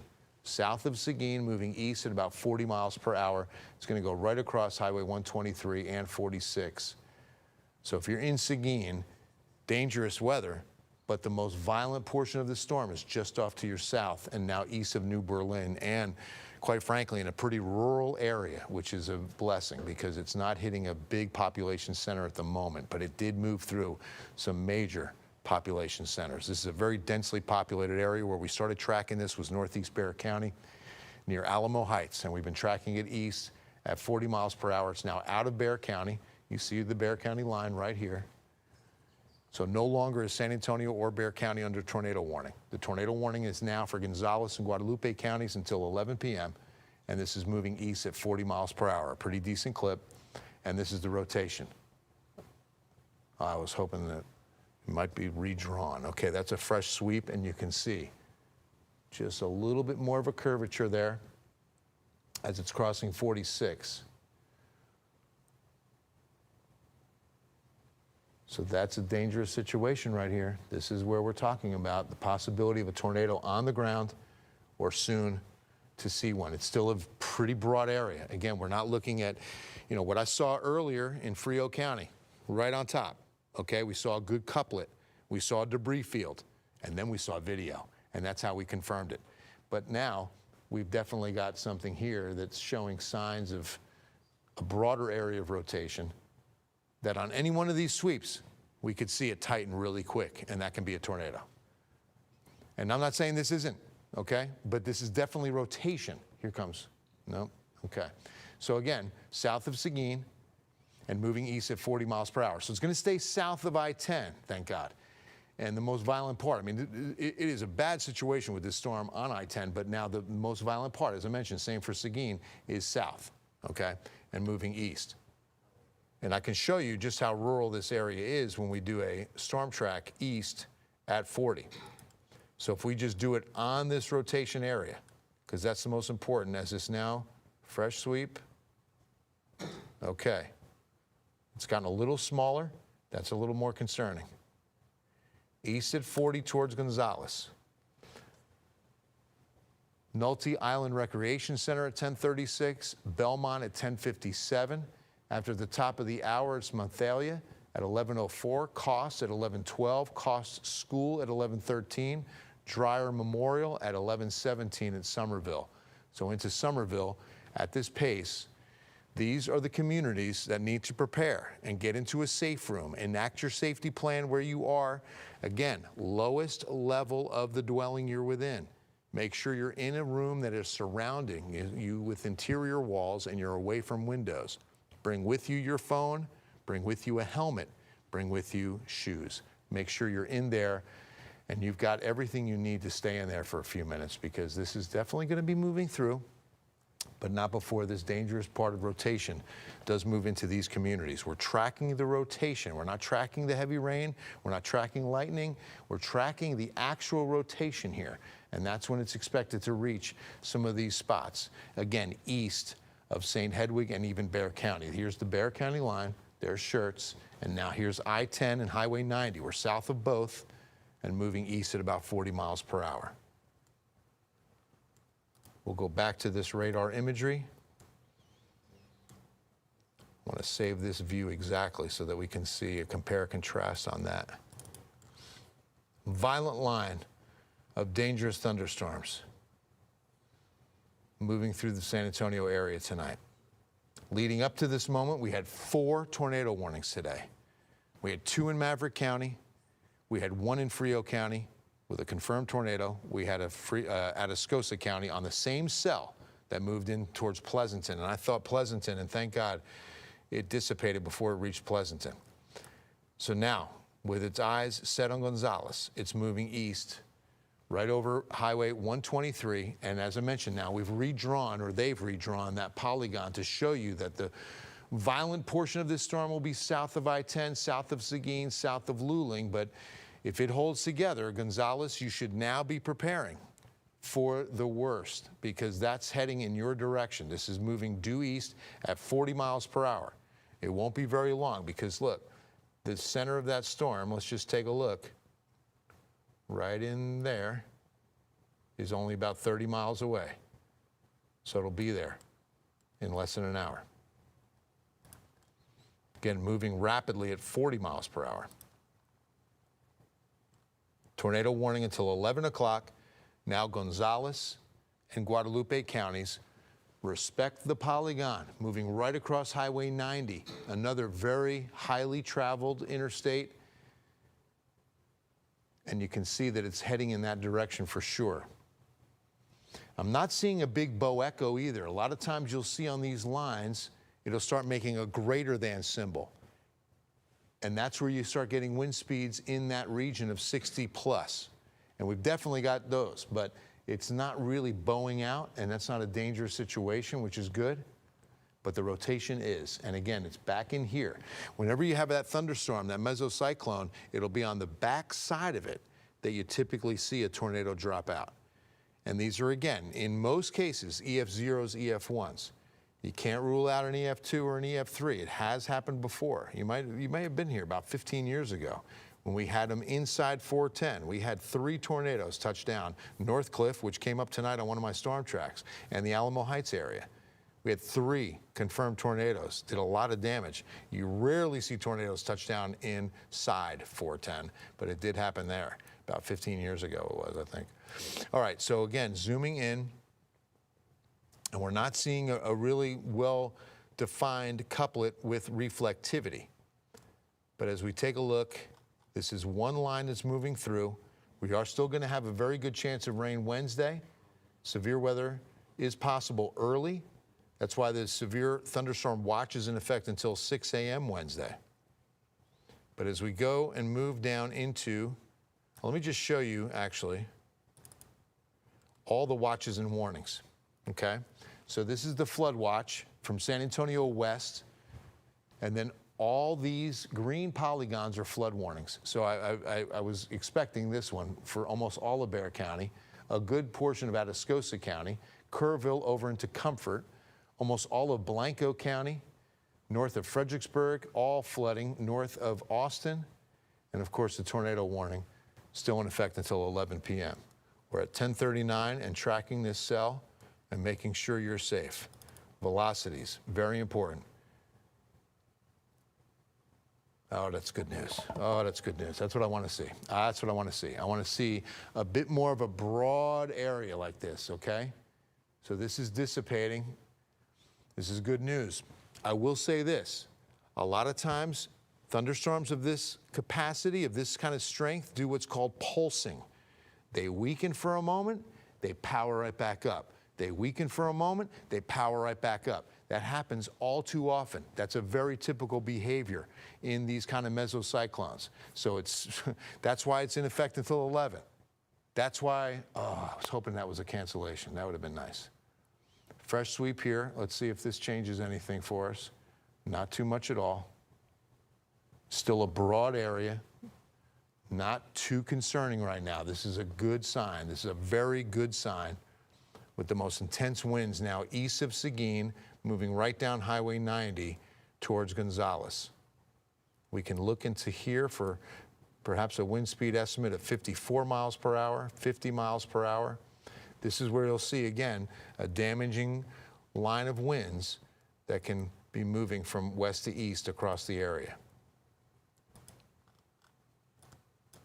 Again, the situation is improving dramatically for San Antonio, but right now our concern is going to be Gonzales and eastern Guadalupe County. That's where this most dangerous thundercell thunderstorm cell is occurring south of 90, south of I-10 is the most violent area of the storm. But seeing this is very encouraging. Very encouraging that we're seeing the rotation broaden, the rotation widening. Back to radar.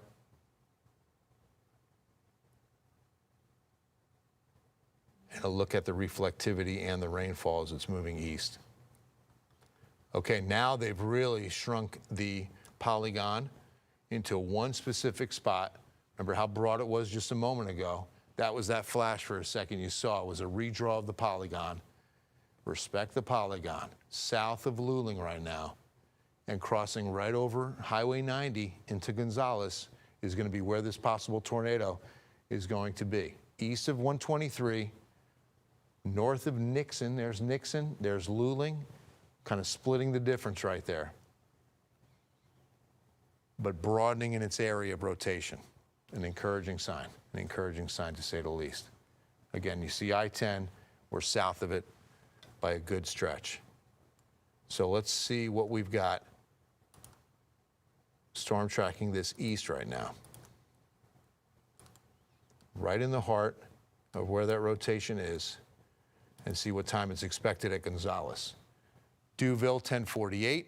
Leesville Schoolhouse at 10:54. Belmont, 10:55. Then into the Texas Elks Hospital, 11:08. Cost at 11:11. Roger M. Dreyer Memorial, 11:15. So Gonzales, you're looking at an 11:16 arrival. 11:16 on this cell. That again, could hold together. There's just so much moisture, so much energy. And see, these storms, to just give you an idea, the storms earlier had daytime heat, had sunshine. Now, neither of those, and we still had a mesocyclone develop right over San Antonio. That's pretty impressive. That's the kind of energy that was in this atmosphere. Because what's happening, these are driven by jet streaks. These are upper level disturbances. These are upper level just blasts of wind speeds of like 150 miles per hour. And at the surface, winds are going up to replace what's moving out. The atmosphere is always trying to balance itself. And so when that is moving up, you've got all that lift, all that instability, buoyancy. That's a tremendous amount of energy that when it's moving over, that's going to be the hot spot. And that's why a lot of times models will have a difficult time pinpointing where that's all going to match up and thunderstorms materialize. And so in a pattern like this, sometimes models can be useless. Tonight was different. Tonight, one of our models really did an excellent job and was on this line at 8:30, 9 o'clock moving into western Bexar County, because we were showing it early in the afternoon and saying the concern is going to be the watch party for the Spurs game, which, by the way, did we win or lose that game? We lost. Oh, man, sorry. Bad news. All right. Must win Thursday night. Frost Bank Center, Game 6. All right, so we're moving east on this warning. These are the communities inside that blue. If you're near any of these, enact your safety plan now. Find the room on the lowest level of the dwelling you're in, building you're in, and it's most likely a bathroom that you're going to be surrounded with interior walls. Get away from windows, because straight line winds can break windows and you'll have glass, and that's why you want to be wearing shoes inside that safe room for sure. A helmet is always a very good idea, because blowing debris is one of the biggest concerns in these situations. All right, let's get back to the velocity map and see what we've got on our rotation, and let's hope we continue to see a nice broader area rather than a good tightening area. That's a big difference. Still very broad. That's good news. This is really good news that we're not seeing anything curl. We're not seeing a couplet form. And so south of I-10, this is still very intense wind speeds right in here. 50 to 60, upwards of 65 miles per hour possible. Right along the I-10 and Highway 90 corridors moving east towards Gonzales. Tornado warning is in effect for another 15 minutes on this cell that's moving towards Gonzales right now. You're not going to see the polygon on the velocity map, but it will definitely be here. Let me show you all the watches and warnings now. Once again, we've got a flood advisory in San Antonio. I want to give you the specifics on this as well while we've got it. This will also show you the flood watch that's in effect, and that's going to be going until tomorrow morning. So flooding caused by excessive rainfall in Bandera, Bear, Blanco, Burnett, Comal, Edwards, Gillespie, I mean the entire area. That's going to be the watch up again until tomorrow morning. Now, this is the warning. Central Bexar County.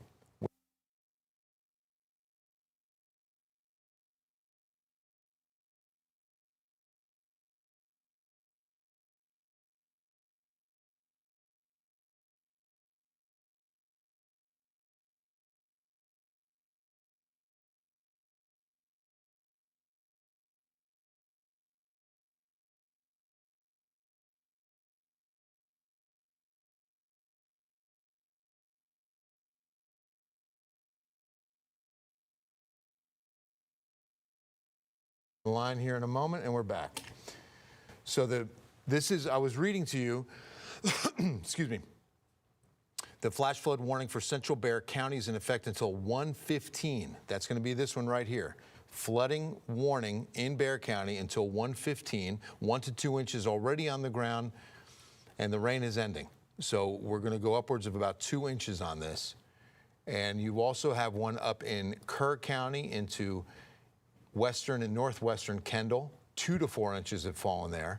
South of Pleasanton, 2 to 4 inches has fallen there. That's in effect until 11. This one up in Kerrville, I meant to tell you, 11:30.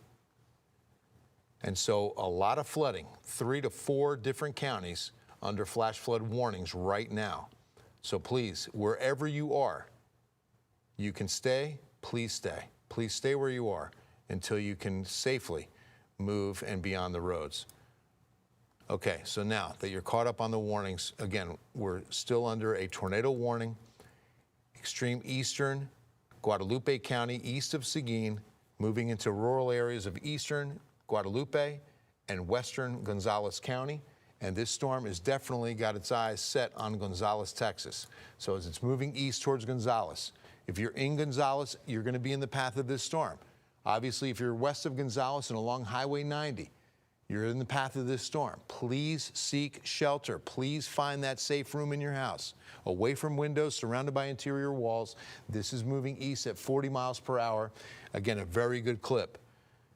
And if we go back to velocities, the news has been encouraging with each trip back to this radar product that we have not seen any kind of couplet forming. We instead have seen a very broad area of rotation. Okay, this is what I'm talking about here. You don't want to see that get any worse. Let me kind of move this up. See how that's curling a little bit here? This can get dangerous here. This is, of course, east of Nixon. So this is why you have to watch this. And sometimes that's why you get the redraw on the polygon, is where we have the most concern. Okay, no update on that sweep there. But without there being like a distinct area, I'm encouraged that we're going to see this warning expire in 10 minutes. Now, while I've got you, let's show you what we're expecting moving forward with a model that did an extremely good job on this storm, okay? And moving forward, look at the cluster that's expected to develop overnight. This is why we have the watch up until 6 a.m., because this is another huge cluster of storms expected to develop overnight. Here's 1, 2, 3 a.m., and I'm telling you, this region has already seen some very heavy rainfall of those storms earlier. That storm line moved through Cotulla, Tilden, George West, pounding rains. And now we're expecting it before sunrise tomorrow, another big wave of very heavy rain focused mostly south of the city. But here's the 7 a.m. picture. This impacts the Wednesday commute in a big way, so please allow extra time on Wednesday morning. And down into Victoria, Goliad, you can see very heavy rainfall that's going to be moving from west to east as well. So another big complex expected to develop overnight. And then there's the noon hour. We might even get some sunshine tomorrow afternoon up into the 80s, and then we really start drying out. So we're dealing with, again, this storm tonight east of the city, and overnight another cluster is expected to develop and be moving through. And before we go back to live radar, I'll take this opportunity to just give you a quick look at the extended forecast. The 14-day outlook is going to show you that tomorrow, mainly because of what I just showed you in the morning hours, and then daytime heating can pop up some isolated storms as well, we are going to have a weather impact alert for Wednesday. High should be about 83, rain probability 60%, and then we start tapering it off in the afternoon. In fact, only a 30% chance late afternoon, evening hours of tomorrow, drying out Thursday, Friday, bringing back rain chances over the weekend. But right now, nothing is looking severe in what we're looking ahead to on the final weekend of May. And then into the first week of June, only isolated rain chances are going to be possible. All right, back to what's important, and that is the tornado warning. Eastern Guadalupe County into a rural area of western Gonzales County. The polygon is small, and this is in effect. Okay, good news. It's been canceled. Praise God. It's been canceled. So now we've got a severe thunderstorm warning. This is going to be east of Seguin, same track, right on top of Gonzales.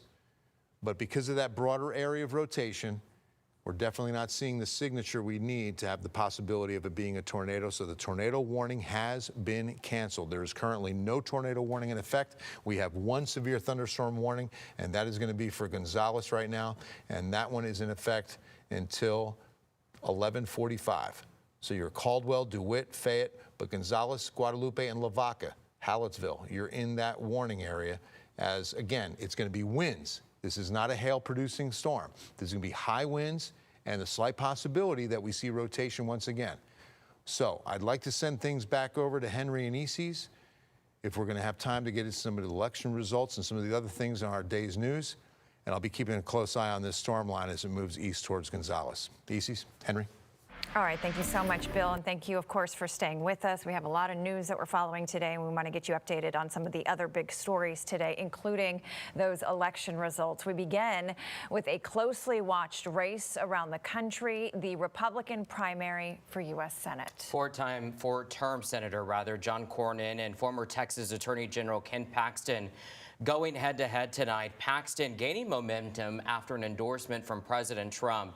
And tonight, Paxton, the projected winner there with 64% of the vote, and Cornyn with 36%. Paxton will face Democrat James Tallarico in November. Here's what both Cornyn and Paxton had to say tonight. When everyone in Washington told him to abandon me and abandon the people of Texas, he didn't listen. Instead, he gave his complete and total endorsement. President Trump is the leader of our party, and his endorsement in this is the most powerful force in politics. And I'm honored to have his support, and I look forward to working with him in the Senate to deliver for Texas. I've spent most of my time in the Senate building the Republican Party in Texas and in the U.S. Senate, and I've always supported the Republican ticket, and I intend to do so again in this general election. I've said throughout this race that I trust the voters of Texas, and they've made their decision, and I must respect it.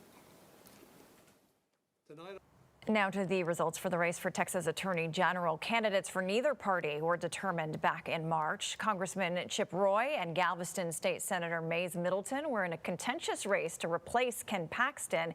Here are the results at this hour. Both the Associated Press and CBS News have called this race for Mays Middleton. I'm sorry that we have the wrong graphic up there. He, again, has been declared the winner. And tonight we're learning the Democratic nominee. There it is, Mays Middleton there with 55% of the vote, and Congressman Chip Roy 45% of the vote. As for the Democratic nominee for Texas Attorney General, it was Dallas State Senator Nathan Johnson defeating former Galveston Mayor George Jaworski. And here are the results here, with Johnson getting 60% of the vote, Jaworski there getting 40%. Tonight, Johnson saying, quote, "We have a lot of work to do, onward to November," end quote. Now, one of the bigger local races of the year will come into focus tonight. Jane Davis and Luz Elena Chapa are battling for the Democratic nomination for Bexar County District Attorney. And this has been an extremely close race. Just over 200 votes are separating the two at this hour. Luz Elena Chapa is in the lead over Jane Davis, and I just checked in the last few seconds. This is with 83% of the precincts reporting. David Lynch joins us now in studio. David?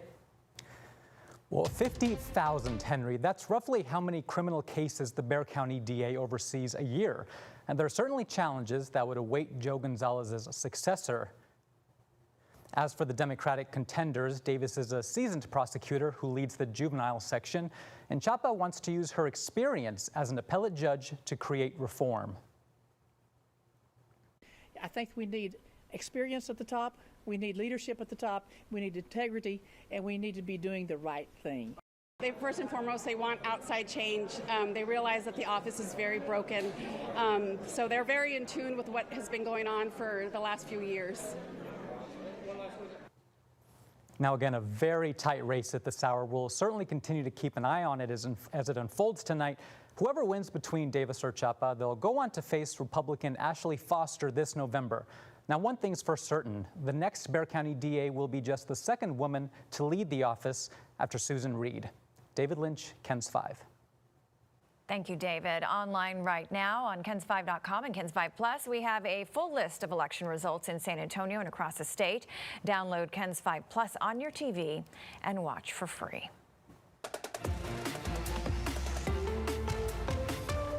Well, all new tonight, the Salesian Sisters hosted a Spurs watch party for the children at the St. John's Bosco School. The nuns remain humble after going viral during their appearance at Game 4. And support poured in from the community to help the sisters make it to Game 5 tonight in Oklahoma. But as KENS 5 reporter Mike Jimenez shows us, their mission here at home comes first. It's not about us and getting the media hype for ourselves. That's the last thing that we desire. If you have been paying attention to the media hype around the Spurs, chances are you have also seen the media hype around the Salesian Sisters of San Antonio. We all were super touched by the game that happened Game 4. We saw the sisters there praying for the Spurs, and you know, it went super viral. Megan Cherry called the sisters' appearance at Game 4 super purposeful, so she wanted to make sure they traveled to Oklahoma City for Game 5. So from there, it was kind of jokingly made a GoFundMe, sent it to like a group text with my friends. That GoFundMe was shared in comment sections on social media, and people reacted. Next thing you know, it was like at $850. Cherry says she contacted the sisters, who asked her to remove it and donate the money directly to them. We had other people who had offered to send us to Oklahoma as well. Obviously, our mission isn't to get to Oklahoma. For the sisters, their mission is here in San Antonio. Instead of sending us to Oklahoma, we said, can you help us to do a watch party with our young people and their families? So that's what we're doing tonight, because that means for us even more. And so, but we are going to pray for the Spurs. But for Game 6, that'll be a different story. The sisters were given 4 seats, and Cherry was able to raise $4,000 for another 4 seats. Huge shout out, because these things wouldn't be possible without, you know, Adrian from Smoke Sky Bar stepping up, and Patrick Hammonds from the injection room that stepped up to make this happen. But while the Salesian sisters are grateful for all the media attention, they want to make sure the community doesn't forget about their ultimate mission here on San Antonio's west side. Right now, we're in great need financially. You know, we have different parts of our buildings that are really in great need of repair. We have a playground that's fallen apart. Concrete work all throughout this property needs fixing. We don't have a school bus right now. The sisters also tell me that they have a building in need of foundation repair, and they estimate that cost at $1 to $2 million. If you would like to help the sisters, we have posted ways on this web story at KENS5.com. Mike Jimenez, KENS 5.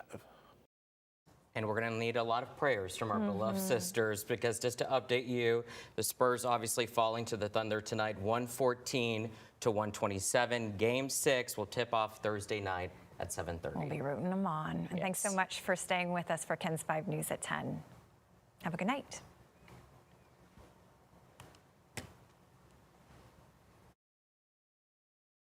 Pay over time with 0% interest for 60 months with no money down. And save up to 90% off floor samples and closeouts. Ends Monday at Ashley. So I just started here, but my boss says when the Davis Law Firm get involved in an injury claim,